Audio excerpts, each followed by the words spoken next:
Hello दोस्तों, कैसे हैं आप लोग। आशा करती हूँ आप सब अपने जीवन में खुश हो, अच्छे हो। आज हम आए एक नए कहानी के साथ। कहानी का नाम है कैसे भगवान नारद ने भगवान विष्णु को श्राप दिया। तो कहानी को जानने के लिए हमारे वीडियो में बने रहिए हमारे साथ। रामचरितमानस में अलग अलग त्रेता युग की कथाएं बताई गई हैं। रामचरितमानस के रूप में 4 लोग कथा सुना रहे हैं। भगवान शिव पार्वती जी को, काकभूषुंड जी गरुड़ जी को, याज्ञवल्क्य मुनि भरद्वाज को और तुलसी जी हम सभी को।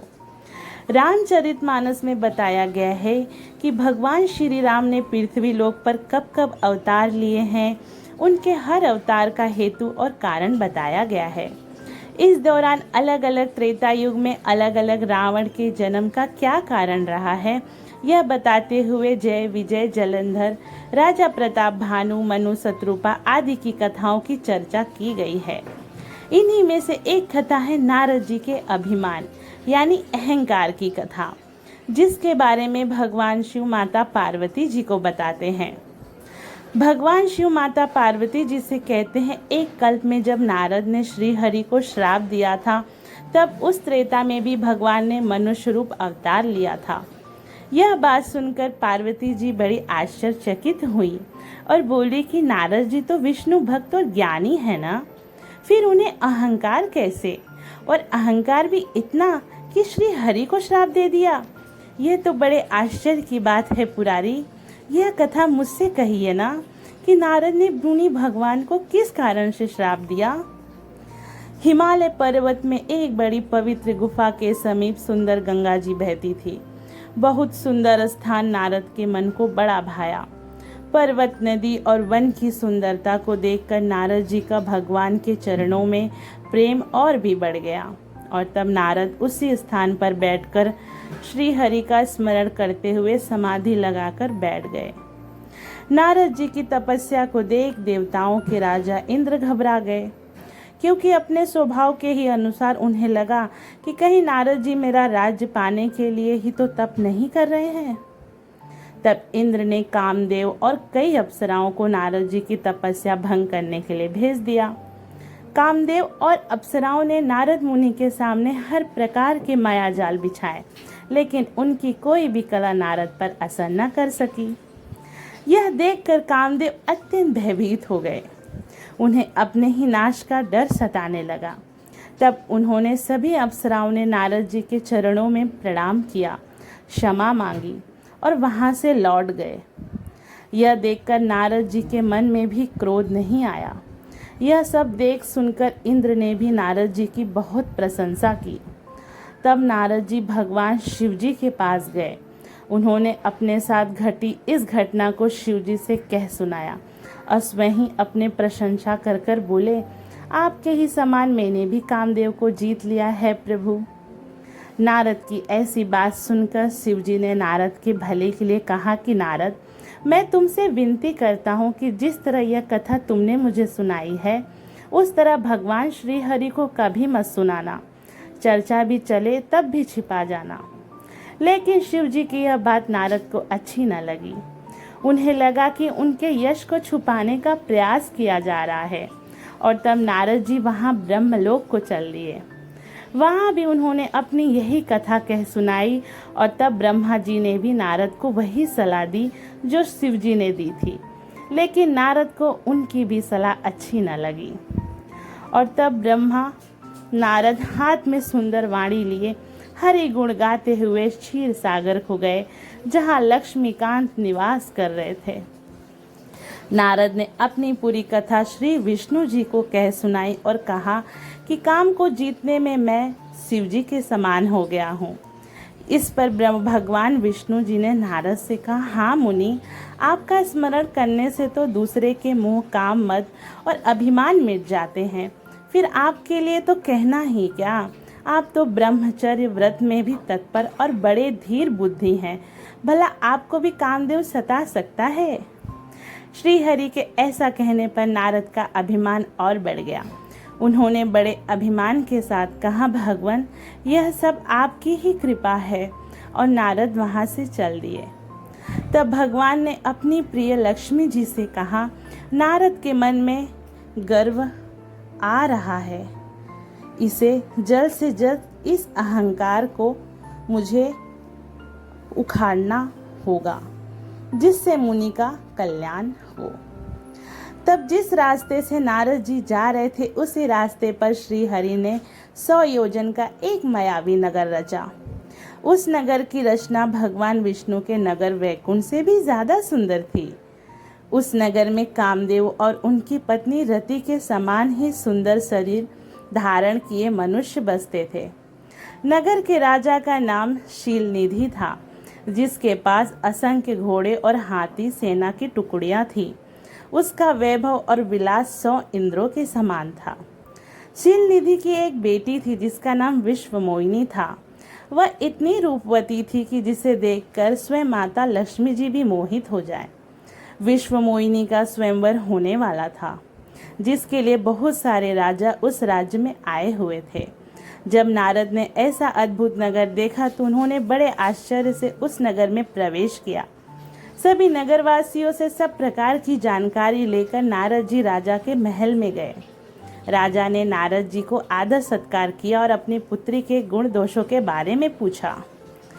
विश्वमोहिनी को अपनी तरफ आते देख नारद जी अपना पूरा वैराग्य भूल गए और उसकी तरफ देखते ही रह गए, लेकिन उन्होंने किसी के समान अपनी मन की बात प्रकट नहीं की। विश्वमोहिनी के रूप को देखकर नारद जी अपने आप को ही भूल गए और कुछ भी कह सकने में असमर्थ थे। अतः नारद ने विश्वमोहिनी की बड़ी प्रशंसा की और अपनी तरफ से कुछ लक्षण बनाकर राजा से कह दी और वहां से चल दिए। लेकिन अब नारद के मन में यही बड़ी चिंता थी कि ऐसा क्या उपाय करे जिससे विश्वमोहिनी स्वयंवर में मुझे ही वरमाला पहनाए। इस समय जब तब से तो कुछ नहीं हो सकता, इतना समय ही नहीं है। इस समय तो मुझे तत्काल ही ऐसा सुंदर रूप चाहिए जिसे देखकर राजकुमारी विश्वमोहिनी मेरे ही गले में जयमाला डाल दे।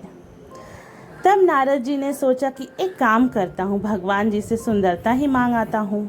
हालांकि उनके पास जाने में काफ़ी देर हो जाएगी, लेकिन श्रीहरि के समान मेरा कोई दूसरा हितैषी भी तो नहीं है, अतः इस समय वह मेरी सहायता कर सकते हैं। नारद जी ने भगवान विष्णु से हर प्रकार से प्रार्थना की और कहा, हे प्रभु, हे मेरे नाथ, मुझे ऐसा रूप दे दीजिए जिससे जो भी देखे तो बस देखता ही रह जाए। हे प्रभु, जिस तरह से मेरा हित और कृपया वही कार्य शीघ्र कीजिए। तब भगवान श्री विष्णु जी ने कहा, नारद, मैं वही करूँगा जिससे आपका परम हित होगा। नारद जी भगवान की बात को समझ ना सके, उन्हें मन से बड़ा हर्ष हुआ। अब तो काम बन ही जाएगा। वे तुरंत वहां से सीधे विश्वमोहिनी के स्वयंवर में जा पहुँचे। सभी राजा लोग खूब सज धज कर अपने अपने आसन पर बैठे थे। वहीं पर शिवजी के 2 गण भी आए हुए थे जो सारा भेद जानते थे, इसीलिए ब्राह्मण का वेश बनाकर इस पूरी लीला का आनंद उठाने के लिए घूम रहे थे। नारद मन ही मन बहुत प्रसन्न हो रहे थे कि मेरा रूप तो बड़ा सुंदर है, विश्वमोहिनी मेरे ही गले में वरमाला डालेगी। बड़े अभिमान के साथ नारद उन्हीं राजाओं की पंक्ति में जा बैठे। तब शिवजी के उन दोनों गणों ने हंसते हुए नारद जी से व्यंग कसते हुए कहा, अरे देखो तो, भगवान ने तो इनको कितनी अच्छी सुंदरता दी है। इनकी शोभा देखकर राजकुमारी रीझ ही जाएगी, हरि जानकर इन्हीं के गले में वरमाला डालेगी। शिवजी के उन दोनों गणों के व्यंग को नारद जी समझ ना सके। वही विश्वमोहिनी अपनी सखियों के साथ आई और हाथों में जयमाला के लिए एक एक करके सभी राजाओं को देखने लगी। नारद जी को देखकर उसे क्रोध आया, लेकिन बिना कुछ जताए वह अन्य राजा की तरफ देखने लगी।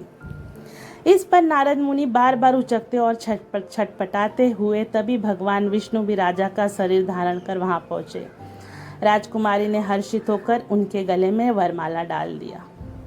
यह देखकर नारद जी बहुत ही विकल हो गए, मानो गांठ से छूटकर मणि गिर गई हो। तब शिवजी के गणों ने हंसते हुए कहा, जाकर दर्पण में अपना मुंह देखिए, और ऐसा कहकर वे दोनों गण वहां से भाग गए। नारद जी वही एक पात्र में रखे जल में झांककर अपना मुंह देखा। उनका रूप बंदर के समान था। अपना ऐसा रूप देखकर उनको क्रोध बहुत बढ़ गया। तब उन्होंने सबसे पहले शिवजी के उन गणों को अत्यंत कठोर श्राप दिया, राक्षसों की तरह किस मुनि की हंसी करने वाले, तुम दोनों राक्षसी हो जाओ। फिर नारद ने फिर जल में देखा तो उन्हें अपना असली रूप प्राप्त हो गया, लेकिन उनके ओठ फड़क रहे थे। मन में अत्यंत क्रोध भरा हुआ था। वे सीधे भगवान विष्णु के पास गए। रास्ते में मन में सोचते जाकर या तो श्राप दूंगा या प्राण दे दूंगा। तब भगवान विष्णु उनको बीच रास्ते में ही मिल गए। साथ में लक्ष्मी जी वही राजकुमारी विश्व मोहिनी भी थी। भगवान ने बड़ी मीठी वाणी से कहा, हे मुनि, इतना व्याकुल होकर कहाँ चले? यह सब सुनते ही नारद को बड़ा क्रोध आया। माया के वश में उनकी बुद्धि उनके साथ नहीं दे रही थी। वे बड़े क्रोध से चिल्लाते हुए भगवान श्री हरि से बोले, तुमसे दूसरों का सुख नहीं देखा जाता। तुम्हारे मन में बड़ी ईर्ष्या और कपट है। समुद्र मंथन के समय देवताओं को प्रेरित करके शिवजी को विष पिला दिया, असुरों को मदिरा पिला दी और स्वयं लक्ष्मी और सुंदर कौस्तुभ मणि ले ली। तुम बड़े धोखेबाज और मजलबी हो। सदा कपट का व्यवहार करते हो। भले को बुरा और बुरे को भला बना देते हो।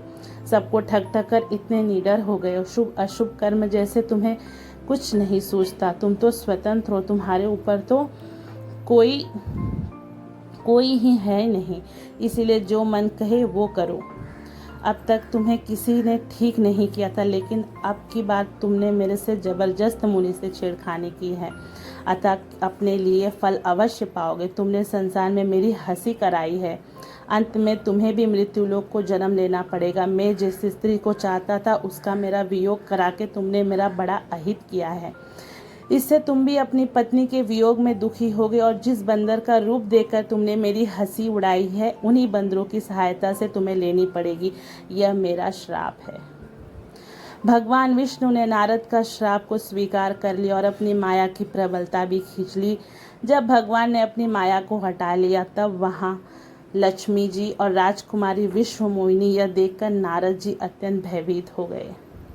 तब भगवान श्री हरि ने नारद जी से कहा, नारद, आप तो कह रहे थे कि आपने काम को जीत लिया है और आप भगवान शिव जी के समान हो गए हैं, लेकिन विश्व मोहिनी को देखकर तो आप अपना आपा ही खो बैठे। श्री हरि ने आगे कहा, देवर्षि, जब किसी प्राणी के मन में अहंकार अपना डेरा जमा लेता है तब उसका अच्छा भला रूप भी बिगड़ जाता है। जब अहंकारी व्यक्ति अपनी छाती फुलाए चलने लगता है तब उसकी चाल को देखकर बुद्धिमान लोगों को हंसी आने लगती है। जिस प्रकार दीपक की लौ अपनी ही बाती को धीरे धीरे जलाकर राख कर देती है, उसी प्रकार प्राणी का अहंकार उसके तेज और तप का नाश कर देता है। और उसी नाश से मैं आपको बचाना चाहता था। तब नारद जी को मन में बड़ा पश्चाताप हुआ। वे श्री हरि के चरण पकड़ लेते और कहते हैं, शरणागत के दुखों को हरने वाले, मेरी रक्षा कीजिए। हे कृपालु, मेरे श्राप मिथ्या हो जाए। मैंने आपको अनेक खोटे वचन कहे हैं। मेरे पाप कैसे मिटेंगे प्रभु? हे दीन दयाल, मुझे क्षमा कीजिए। और पश्चाताप से जल रहे नारद जी रोने लगते हैं। तब भगवान विष्णु ने कहा, आप जाकर भगवान शिव के सतनाम का जप कीजिए। इससे हृदय में तुरंत शांति होगी। शिव जी के समान मुझे कोई प्रिय नहीं है। शिव जी जिस पर कृपा नहीं करते वह मेरी भक्ति नहीं पा सकता। इसीलिए अब आप आराम से विचारिए। अब मेरी माया आपके निकट नहीं आएगी। और इतना कहकर प्रभु अंतर्धान हो गए। देखा दोस्तों, नारद के अहंकार ने क्या किया, भगवान को श्राप दे दिया। दोस्तों, अगर मेरी कहानी अच्छी लगी हो तो उसे एक लाइक ज़रूर कर दीजिए। अगर आप मेरे इस चैनल पे नए हो तो उसे भी सब्सक्राइब कीजिए। तब तक के लिए मिलते हैं दूसरे कहानी में। जय श्री कृष्ण, राधे राधे।